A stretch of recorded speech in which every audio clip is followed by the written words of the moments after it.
Baiklah, tadi sempat disampaikan pemirsa bahwa memang dengan program One Pesantren One Product ini tadi sempat dijelaskan ada program diklat, program magang dan artinya dari 1.000 peserta akan terpilih 100 ya nantinya untuk mengikuti tahap selanjutnya akan banyak sekali proses yang akan dihadapi juga oleh para peserta. Tapi tadi sempat disinggung mengenai pameran. Saya penasaran sekali sebetulnya pameran seperti apa sih yang akan nantinya digelar kemudian juga apa yang ingin ditonjolkan begitu dari produk-produk ini begitu. Dan apakah nanti produknya memang sudah berbentuk produk jadi begitu atau seperti apa boleh dijelaskan Pak Denny? Maka tadi saya katakan yang pameran itu kan ada beberapa kategori. Satu pameran yang tadi yang di luar provinsi yang kita ikuti, dua yang di Festival Semesco dengan Batam Expo. Yang keduanya nanti di bulan November sendiri sebenarnya tadi Pak Wan sudah menyinggung kita akan mengkurasi produk-produk unggulan tadi untuk diikut sertakan Go International di pameran nanti kita ikut di Turki ini. Di Turki gitu, Wow. di Turki. Kemudian di sana ada pameran produk-produk nanti kaitan dengan makanan yang halal karena kan Turki kan negara Islam di sana kan. Betul. Kita lagi menyiapkan juga mengkurasi dan yang nanti sebenarnya target kita di jadwal itu di bulan November Pak Wan ya, bulan November itu audisi tingkat kedua, audisi yang terakhir nanti yang dari 100 menjadi 10 di bulan November tanggal 20-an itu harus sudah selesai. Udah selesai nanti udah kelihatan tadi yang dari 1.000 menjadi 10. Jadi 10. Nah, makanya terakhir nanti diakhiri dengan tadi pameran yang gelar produk. Gelar produk kita akan memamerkan semua yang tadi yang 1074 itu yang sekarang lagi magang. Nah, mudah-mudahan dari pembekalan tadi ada di diklat magang, terus ada pendampingan. Nanti si produk-produknya setelah kita ada melalui tahapan itu akan lebih sempurna lagi kan Akan nanti. lebih sempurna Iya, lagi. tadi contohnya kan mungkin mereka setelah ikut magang, setelah ada pendampingan yang tadinya kemasannya yang mungkin hanya plastik biasa, terinovasi dia kan, inovasi menjadi supaya cantik dan kasep lah ininya. Betul. Dan yang lain-lainnya nanti sehingga kita ingin memperlihatkan tadi di pameran tersebut ke masyarakat atau ke nanti melalui media baik di Jawa Barat atau nasional bahwa di Jawa Barat tadi yang di launching oleh Bapak Gubernur dan Bapak Wakil Gubernur bahwa program strategis yang OPOP itu benar-benar ada di kita. Ada dan memang manfaatnya sangat dahsyat sekali untuk pondok pesantren tadi khususnya untuk ekonomi mereka yang punya produk unggulan. Secara teori tadi sudah dikatakan bahwa yang namanya produk unggulan otomatis itu dampaknya akan nilai jualnya akan tinggi dan ekonomi mereka juga akan berjalan. Kalau harapan dari kami nanti lembaganya juga di situ nanti akan ada lembaganya tadi yang role model yang 5 tadi kan ada kopontrennya, ada koperasi pondok pesantren nanti. Nanti cerita lebih lanjut tuh ada pondok pesantren. Nah, itu yang akan lembaganya akan mengelola sehingga nanti ke depan secara ekonomi nanti bisnisnya akan lebih berjalan dengan lancar dan dahsyat tadi. Oke, baik. Pak Wawan, sebetulnya kalau bicara mengenai pameran ya, impact-nya seberapa besarnya untuk para pengusaha terutama dari pesantren-pesantren ini dengan hadirnya pameran yang dilakukan oleh pihak Pemprov Jabar begitu. Baik, jadi di segmen sebelumnya sudah saya jelaskan bahwa salah satu supaya bisnis bisa bertahan kan adalah aspek pemasaran, produknya laku. Kemudian dari dinas sendiri saya lihat untuk menggenjot pemasaran ini programnya macam-macam. Ada topik pemasaran pas pelatihan dan magang, kemudian pas pendampingan ada konsultasi pemasaran, kemudian ada pameran itu sendiri, kemudian ada pas temu bisnis dipertemukan dengan buyer gitu. Jadi itu semua adalah aspek pemasaran. Gitu. Pameran hanya merupakan salah satu dari aspek pemasaran itu. Gitu. Jadi pada saat pameran itu kan ada beberapa level. Yang tadi yang serentak 1074% istilahnya kan gelar produk. Gitu. Di situ paling enggak bisa diperlihatkan itu bagus untuk branding gitu. Jadi mereka bisa memperlihatkan gitu 1074 ini produknya apa aja ke masyarakat gitu ya, ke masyarakat luas.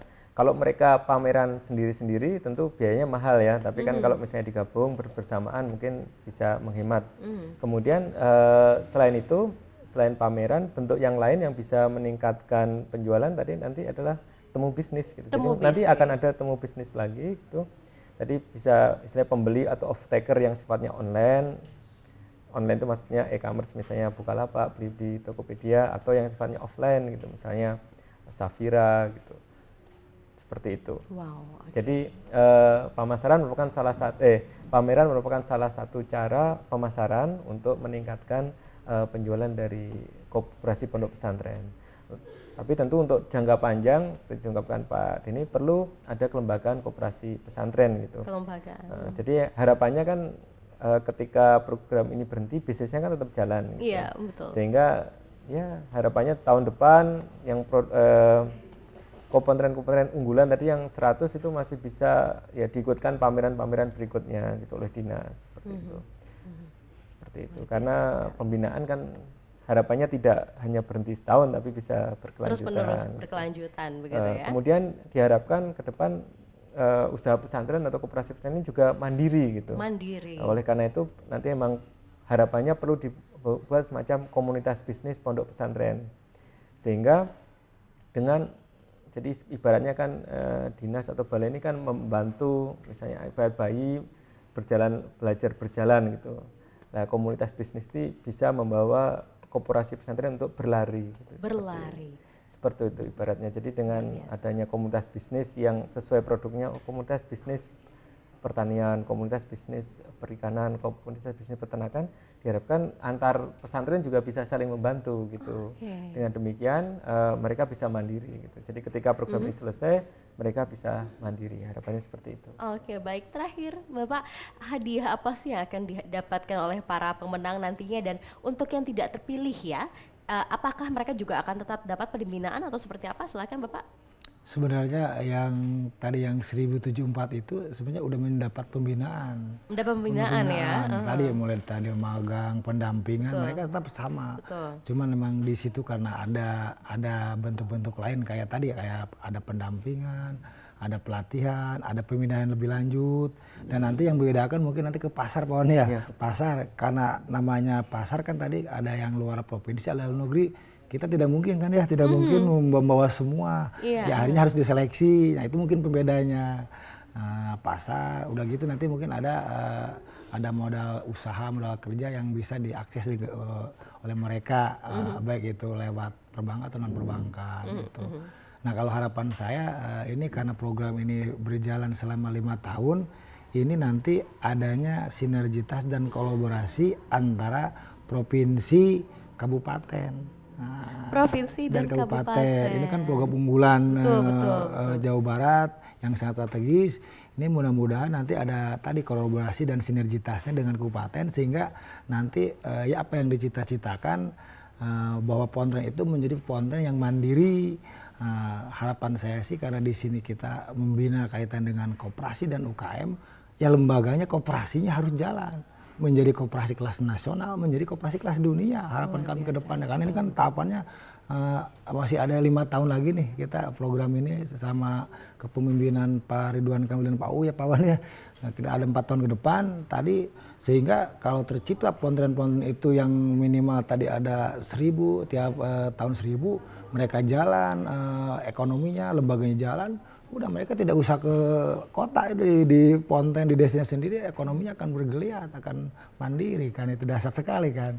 Akan berguna dan akan mandiri, luar biasa sekali. Kita harapkan tentunya dengan program One Pesantren One Product ini bisa menghasilkan produk-produk unggulan di Jawa Barat dan bisa menginspirasi tentunya pesantren lainnya untuk bisa menciptakan karya produk ya yang unggul dan diterima oleh masyarakat. Harapan tentunya bukan hanya di Jawa Barat saja, tingkat nasional bahkan internasional juga produk-produk unggulan dari pesantren di Jawa Barat ini bisa diterima oleh masyarakat. Terima kasih kami ucapkan sekali lagi untuk Pak Wan Dewanto selaku akademisi dari SBM ITB. Kemudian juga ada Bapak Denny Handoyo SOS MM, beliau adalah Kepala UPTD Pendidikan dan Pelatihan Pengkoperasian dan juga Wirausaha Provinsi Jawa Barat sudah berbincang pada kami pada pagi hari. Terima kasih Pak, sukses selalu, semoga lancar ya hingga nanti terpilih produk-produk unggulan di Jawa Barat. Dan akhirnya kata saya Malsa Putri mewakili kru yang bertugas mengucapkan terima kasih atas perhatian Anda. Selamat pagi dan selamat beraktivitas.